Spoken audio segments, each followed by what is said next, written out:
Bwana Yesu asifiwe. Tunaendelea na simulizi yetu ya safari ya misionari. Karibu tena kwenye safari ya misionari. Leo tunaendelea kipengele ambacho kitabeba matendo makuu ya Mungu aliyotutendea katika safari yetu ya misionari, ambazo ni shuhuda zilizo hai, sio shuhuda za kutungwa, sio shuhuda za kuhamasisha, bali ni shuhuda za kumwinua Mungu ambazo zinaishi ndani yetu. Ndio maana hata siandiki popote, kwa sababu zimeandikwa kwenye kibao cha moyo. Mungu ametendea na hatuwezi kusahau. Na mwisho nitakuruhusu kutokana na mazungumzo tunayopokea ama shuhuda, unaweza kauliza swali. Kwa hiyo kama wakati naendelea, kama unaweza kaandika navyoendelea, wewe unaweza ukajua hapa anahitaji kupata ufafanuzi. Kwa sababu shuhuda ni nyingi, mambo ni mengi, nitakuwa naweza kwa ufupi ili angalau tupate zaidi. Lakini kupitia mazungumzo haya ni kushauri na nikualike usije ukakosa kitabu, sababu kitabu ndicho ambacho kimeeleza mambo mengi na kwa upana zaidi. Amen. Tulipotoka Dar es Salaam mwaka ule 2011 na kufika kisiwa cha Songosongo,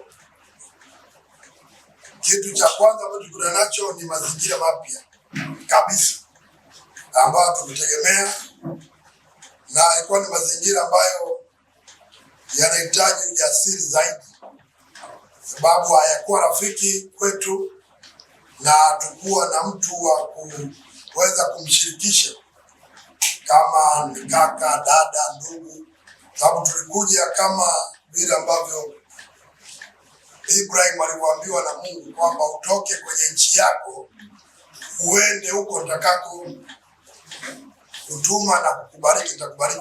Tukaendelea hapa kama ambao nasema, ikawa sio rafiki sana mazingira, hatuna mtu wa kumshirikisha chochote, lakini tuna waumini wanne.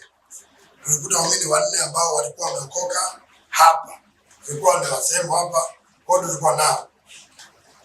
Wakati umefika, mapokeo ya wananchi wa hapa yalikuwa kinyume sana na sisi, sababu hapa asilimia kubwa ni dini nyingine. Kwa hiyo walikuwa kama vile tunataka walikuwa kama tunashambulia imani yao. Walikuwa wanajihami kabla hajatusikia, walikuwa wanajihami. Kwa hiyo ilikuwa ni vita, chuki. Majina nisema tulipewa majina, naitwa huyo kafiri, mlapanya. Kwa hiyo nilisema ni kwamba ndio kitu ambacho mimi nilikumbuka kubeba kutoka Dar es Salaam kuja huko. Mke wangu yeye alibeba kioo, tuko na kioo kubwa cha ukutani. Kwa hiyo yeye akaona kinachomfaa ni kioo. Kwa kila mtu njiani alikuwa anachunga mzigo wake. Mimi nachunga redio. Baada ya shuka pale, mimi nikaona huu muda tukimbiza nao, nikaenda kumnunulia supu. Nikaleta pale, kwa nauza supu pale. Nikaleta. Wakati nimeleta nikameza, sasa wakati tunasukwa, wewe unakunywa supu hapa. Ukimaliza tunavuka. Sasa yule alikuwa anasuka, alikuwa na wenzake akisema, ndio nyie. Sema nyie vipi? Adamu na Eva. Sasa tunashaka Adamu na Eva vipi? Tumesikia Songosongo, tumetoka Songosongo. Tumesikia Songosongo kuna Adamu na Eva. Tumeona haiwezekani kabisa. Wanaume huwezi kuona anakusaidia chochote. Wanda kumnunulia kule supu. Kweli ni Adamu na Eva. Wenzetu wameolewa jamani. Kwa hiyo basi ndio tukaanza kushangaa imekwaje, akasema Kivinje yote hapa wanajua kwamba kuna Adamu na Eva. Sasa tumebahatika kuwaona kwa macho. Kwa hiyo tukamshukuru Mungu kwamba angalau kwa sifa haka kametujia. Sasa ile ya kafiri limeanza kupungua. Lakini tukiwa tunaendelea, kitu tulichokiona waliokuwa wanatuchukia zaidi ni watoto wadogo wale ambao sasa hivi tuko nao hapa wanasikiliza mkutano. Watoto wadogo wa miaka 9, 7, 10 wakawa kila jioni wanakuja kurusha mawe. kwenye madirisha na juu ya paa kila jioni, na wakisema tokeni nyie makafiri, nendeni kwenu. Yanarushwa ambao unakuta kama wako sio 10, kila mtu unakuta mmoja mmoja. Sasa unajikinga ukitoka, hayo wanazomea. Kwa hiyo tukaendelea ile hali, tukaona muuza Mungu sasa hapa kwa kweli hali itakuwa ngumu. Mungu anakuambia tulia. Mara nyingi tulikuwa tunamwaga Mungu. Unajua kuna maombi ya kumuomba Mungu, lakini kuna maombi ya kumwaga Mungu. Kwa hiyo tukaingia kwenye maombi, tunasema Mungu, umeona mwenyewe hali. Sasa tunaomba turuhusu tuondoke. Hatuwezi. Kwanza mazingira magumu, watu wenyewe hawatupi mkono wa shirika, mpaka watoto nao wana tudharau kiwango hichi. Mungu akasema tulia, endelea kutumika. Lakini wakati huo kweli kutumika tulikuwa tumiki. Ile mwanzoni unawaza tu hivi, nilimsikia Mungu vizuri au nimejileta huko? Mbona sioni ushirikiano? Wiki ya kwanza, wiki ya pili tuko hapa tunaongea na wale kweli, lakini ukweli kwamba mioyo yetu haijafunguka.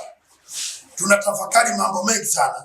Kwanza mazingira yalivyo, hatutegemea vyakula, gharama, watu wenyewe hawatuhitaji. Basi tukaenda namna hiyo. Baadaye Mungu akatuambia tutembee, tumtumikie, tumtangaze yeye, tusikae ndani. Tena kaongea kwa ukali kabisa, mmekaa tu hapa, tokeni nitangazeni mimi huko nijulikane, ili watu waache kuwashambulia, kwa sababu jina langu alishambuliwi, najitetea mwenyewe. Nendeni. Kwa tukaanza kutoka sasa nyumba kwa nyumba. Tunaanza kutoka nyumba kwa nyumba, hapa unamwambia mtu unatukanwa, tunaondoka hivyo. Kejezi kaa nyingi na kila kitu. Lakini tukaanza kuona angalau ukipita wakaanza kusema bwana wao, huyu ndio bwana wao sasa. Kwa hiyo kaanza za Adamu na Eva, alafu bwana wao. Sasa unasema tumemleta Bwana Yesu. Kwa hiyo ukisema Bwana Yesu, wanajua mimi ndio Bwana sasa. Kwa hiyo tukaanza kusikia kauli hizo, lakini elimu ikawa inaenda polepole. Baadaye wakatengeneza sasa mashambulizi rasmi, kwamba watu wamemaliza hapo mwezi, kaanza kutengeneza mashambulizi rasmi.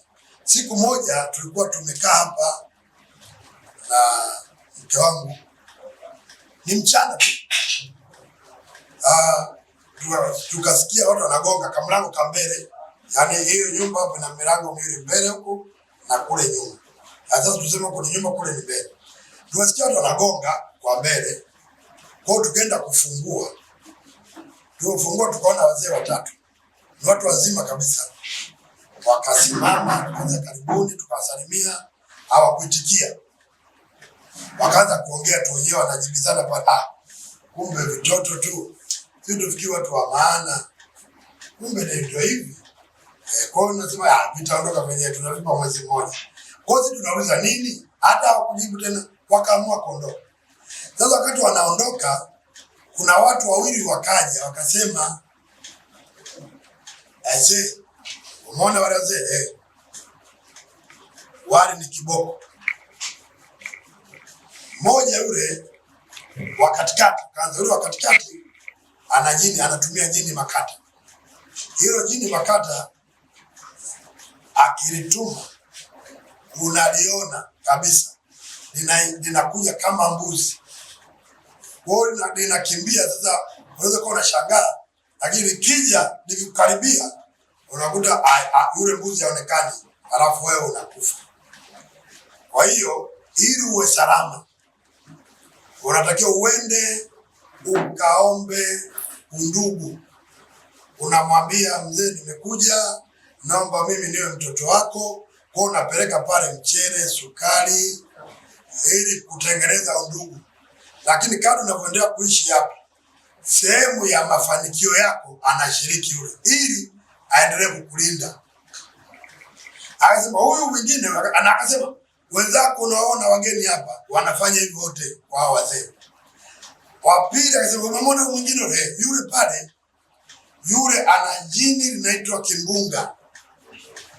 Huyu hata wavuvi wanamheshimu sana, kwa sababu wakiishiwa upepo baharini wanamuomba kwamba mzee, tunarudi, tunaomba tutumie upepo. Yani wavuvi wanatumia tanga lile, kwa kuna wakati wakati upepo ni mdogo, wanasema wakimwambia anatuma upepo unawaleta pwani.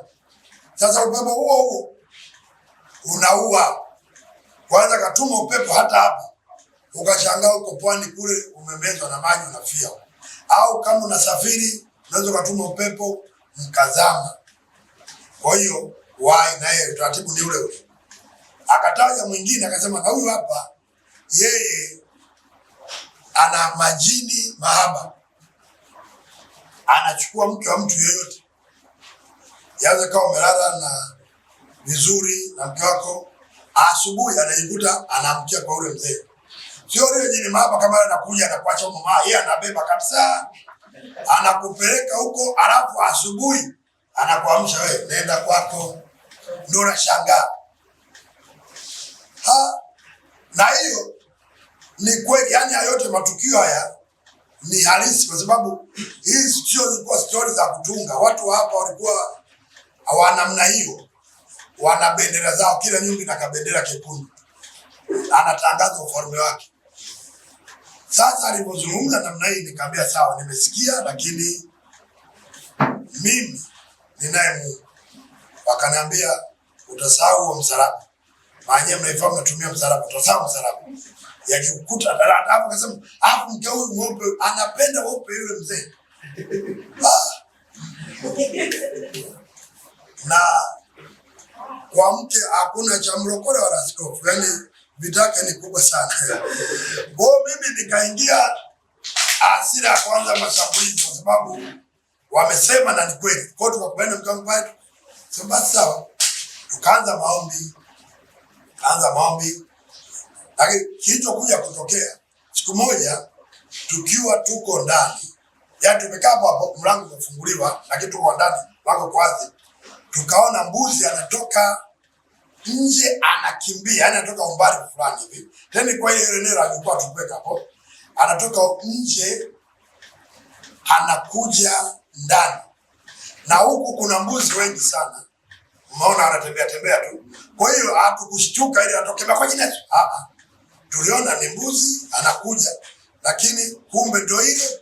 Alipofika mlangoni akadondoka. Yule mbuzi alipodondoka akageuza macho hivi, tunashangaa anakufa. Sasa tunaanza kushangaa nini kimemkuta? Tumesahau kama tuliambiwaga hiyo story. Maana imepita kama wiki mbili. Mbona hivi? Tukashangaa pale, tukakuta mbuzi kweli amekata roho, kimya. Sasa hiyo nyamaza kimya pale, tukaanza tunashangaa. Akatokea kijana mmoja akasema, nyie kiboko mmeangusha mbuyu. Tukamwambia kivipi? Akasema huyu mwenyewe huyu kiboko hajai kuferi mahali, amefariki. Saa ngapi? Saa 10. Wanazikari wakasema kesho saa 4. Kwa sisi saa 4 tukaunga msafara. Tulipofika pale ndo tukagundua sasa kwamba ni kweli mbuyu umemoka. Maana wakaanza kusema yaone michawi kama nini. Ikatokea siku moja tunatoka Kivinje, tulikuwa tena na mtoto mdogo, ulitokea upepo mkali sana wanaita dhoruba. Tumeiona sisi. Kila mmoja alipiga kelele moyo kwenye chombo. Lakini tusikia ndani yetu tuomba, tukaanza kukemea. Kumbe ni yule mtu alikuwa ametuma ile. Lakini naye akuchukua raundi, tukasikia ameenda. Baada ya kufa yule naye, Mungu akasema tayari. Tukapewa mstari na shindana Bwana anaponda kabisa. Samueli kwanza sura ya 10, washindana na Bwana ataponda kabisa. Kwa hiyo tunamshukuru Mungu katika hilo kwamba Mungu ametuvusha kwenye ile eneo. Na Mungu akatuambia, na uzuri sasa watu wakawa nakuja kila msibu kitokea ambao mtu huyo alikuwa ni mchawi, wanakuja kutuambia sisi kwamba mmeng'oa mbuyu mwingine. Kwa kumbe kuna watu ambao walikuwa wanafurahi na wanaamini kwamba hii ngome imetoka huko, sio ya kawaida.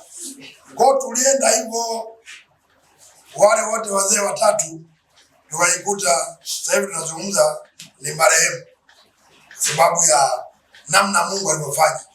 Kwa nataka niseme nini? Kwamba maombi kumbe ana nguvu, na kusimamia kusudi la Mungu lina uwezo. Wakiloga hapa, sisi tukianza kuomba tunapiga wachawi wote bila kujali kikundi A au B. Kwa hiyo madhara wanayapata huko, wanapata hasara. Wanapopata madhara, wakaamua kukubaliana kwamba siende mtu pale ili tusiendelee kuzurika, asiende mtu kuroga. Sasa kwa sababu unaambiwa kwenye ulimwengu wao mtu anayefanikiwa kwenye jambo gumu anapandishwa cheo. Kwa hiyo kulikuwa na watu wanajiipa, yani wamevunja agano lile, wanakuja kuroga. Wakija tu sisi tunaliamsha kwa maombi, tunaenda tena wanapigwa. Kwa wakakubaliana sasa kwamba wakuu wa vikosi wale waje kulinda, ili anayekuja kuroga wamwadhibu kwa mujibu wa sheria zao. Kwa Mungu ananiambia hapo wanalinda ili wasije wakapata madhara, kwa anayekuja kabla hajafika kutuzuru sisi wamtungue wenyewe. Nikasema Mungu, wewe ni Bwana wa majeshi. Bwana wa majeshi. Kwa hiyo jeshi gani anajua analotaka kulitumia. Kwa sisi tunalala, watu wanashughulika. Na kila tukio ambalo Mungu nakuta natuambia alisiri, na wao wanasema, wakaanza kueleza. Sasa ngoja nije kwenye ujenzi wa kanisa hili.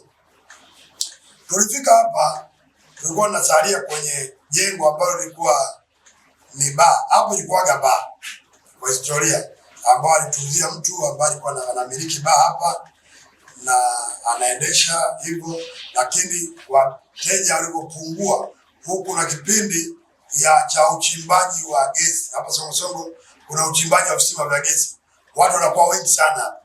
Kwa mambo ya starehe na nini. Kwa walipomaliza uchimbaji ikapungua ule umati, kwa ikabaki moja. Kwa huko ikawa sasa ni rahisi tu, na Mungu alikuwa ameandaa tuseme kwamba mtu atauza, na naye pia kwenye safari misionari ametoa maelezo yake. Kwa utaona kwenye hiyo CD au flash ametoa maelezo yake namna gani aliuza, na ni jirani yetu hapa akauza hapa.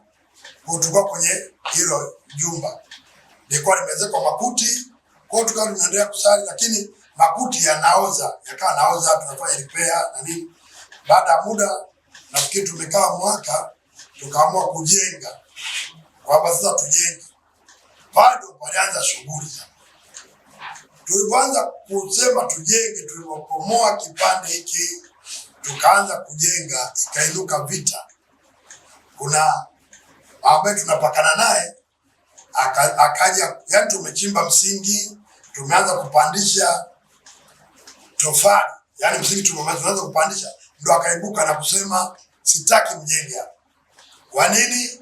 Kwa sababu ni kwangu, mmezidi. Kwa hiyo tukabidi tumuite yule aliyetuuzia, tuite na serikali ya mtaa, tulete na vielezo vyetu, hati inavyoelekeza. Lakini kwa sababu yeye alikuwa anategemea umati wa watu, kwa watu wakale sema sitaki chochote, siamini yoyote, watu walikuwa wanajaa. Kwa walipokuja serikali wakapima, na yule aliyetuuzia akathibitisha ni hapa. Lakini pia tukaenda mbali zaidi, tukaambia Dar es Salaam yule Funiclass kwamba nyie ndio mlinunua hapa, njooni kwa sababu kuna mgogoro. Wakaja wakasema hapa ndio kwetu, ila kwa sababu ya mgogoro huu na nyie mko peke yenu, basi mwachieni ule upande, mali kwa karibu anakata nusu, mwachieni ule upande na usema nini ni wa kwake. Nikamwambia sawa, hamna shida, nyie rudini, sisi tunajua tutakachofanya. Kwa hiyo wale wakaondoka, sisi tukakomaa, hamna kumwachia mtu, sababu tuko sahihi. Serikali imethibitisha ni kweli kwetu, na muuzaji ule na vipimo na kila kitu. Sasa kumbe shida sio eneo, shida ni kanisa. Sababu wakaanza kusema hawa wakijenga hawahami, kwa nini wajenge hapa? Lazima hawa watu waondoke. Mgeni hawezi. Alikuwa anaongea maneno mengi sana na nini, na ni mama mtu mzima na familia yake yote kwa kaa kinyume na sisi. Sasa tukaendelea sisi kujenga kitu kile kinafanyika. Sasa wakati mafundo anajenga, yeye anakuja na sukuma, kuta zinaanguka. Sasa sisi tukaendelea kubishana naye. Sasa misionari mwenzangu, mke wangu, akaja akasema, usibishane na huyu, niachie mimi, kwa sababu anaweza akasema sui kanipiga, na alikuwa mtu mzima, kanifanya, sasa niachie mimi. Kwa hiyo mimi nikamwambia sawa, kwa nikamtanguliza mbele, mimi nyuma. Unajua Mungu ameomba jambo jipya kwamba mwanamke atamlinda mwanaume. Habari ndio hiyo. Kwa akaanza kunilinda mimi, akaanza kuzungumza naye, we mama, hapa hauna haki, na hii ni madhabahu ya Mungu, hatuwezi kuiba kwa ajili ya Mungu. Sasa rudi nyuma, nenda nyumbani. Wakati watu wamejaa hapa wengi sana, na anasema nyie ni sisimizi, tukiamua kuwaoa dakika moja tu hamwezi. Hapo namwambia mkangu, wewe ni katoto kadogo, nenda kalale huko. Akamwambia mimi sio mtoto mdogo. Akasema sasa unijui? Hilo neno akasema unijui, tutaonana usiku. Akasema sio usiku, sasa hivi.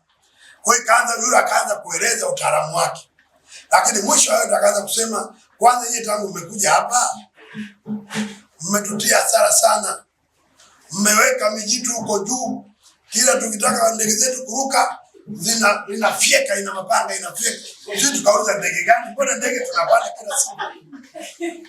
Ndio akasema sio ndege hizo.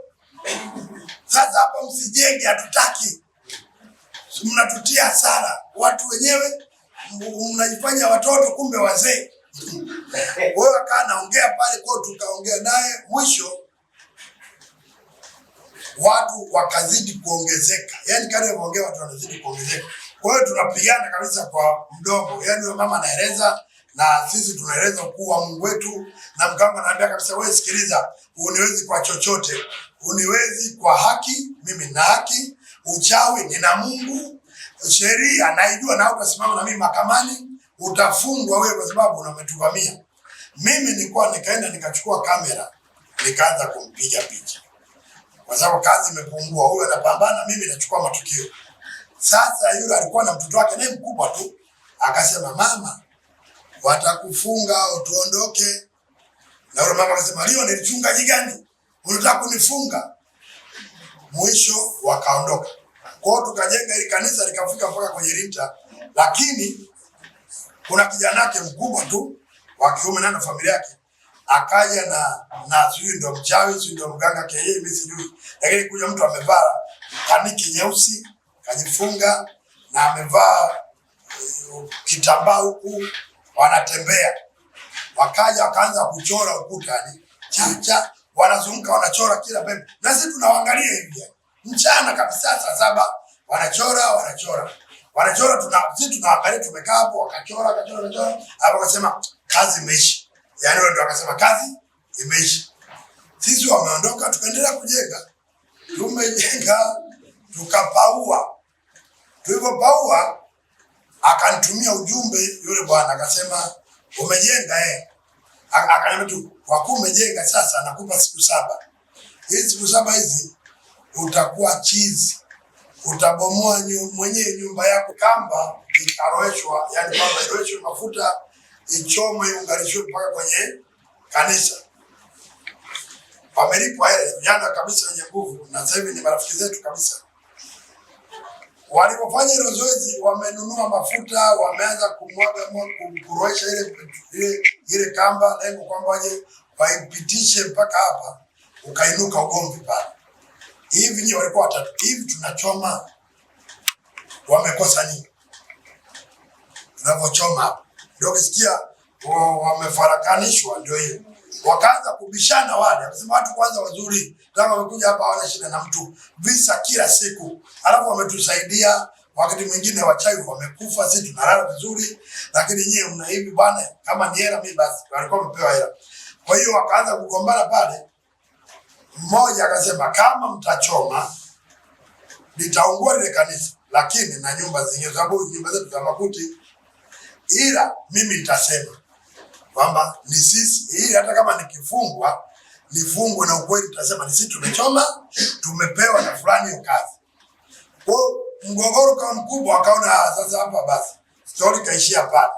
Walivyoacha ile kazi, wakaja kesho yake wakaja kunichukua mimi kwamba njoo kuna kitu nataka kuonyesha. Ndio akanionyesha pale mafuta pale na ile kamba viko pale pale. Yaani niliogopa hata kutumia kwa matumizi mengine. Ndio akaeleza ushuhuda kwamba ilikuwa hivi na hivi. Sasa sisi tukaona yeye hamna shida, ndio maana tukafanya nini?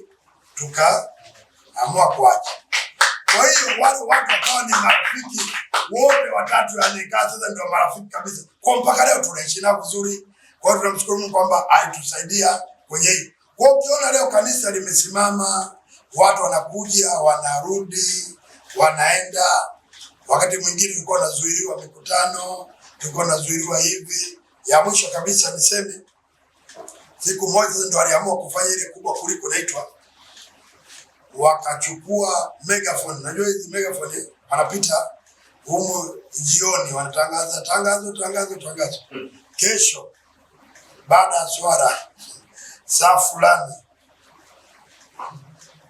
ndugu waumini wote, mnaomba tukutane KP, kwa KP, tuje tuchome kanisa. Ni saa 12 jioni. Tuende tukachome kanisa. Kwa hiyo mwenye panga, mwenye kibiriti, mwenye rungu, mwenye shoka, mwenye hiki aje. Na atakayeongoza msafara ni fulani, wakamtaja kiongozi wao. Na huyo anaogopwa sana na anaheshimika sana. Kwa msafara wake akisema manake ni kisiwa kizima, na akasema hakuna mtu kusafiri, hakuna mtu kwenda kuvua, ajenda ni moja tu, kulichoma kanisa. Na wanasema tunasikia. Simulizi hii utaipata pia kwa njia ya kitabu ambacho kinaitwa Safari ya Umisionari kwa bei ya shilingi 10,000 tu. Karibu.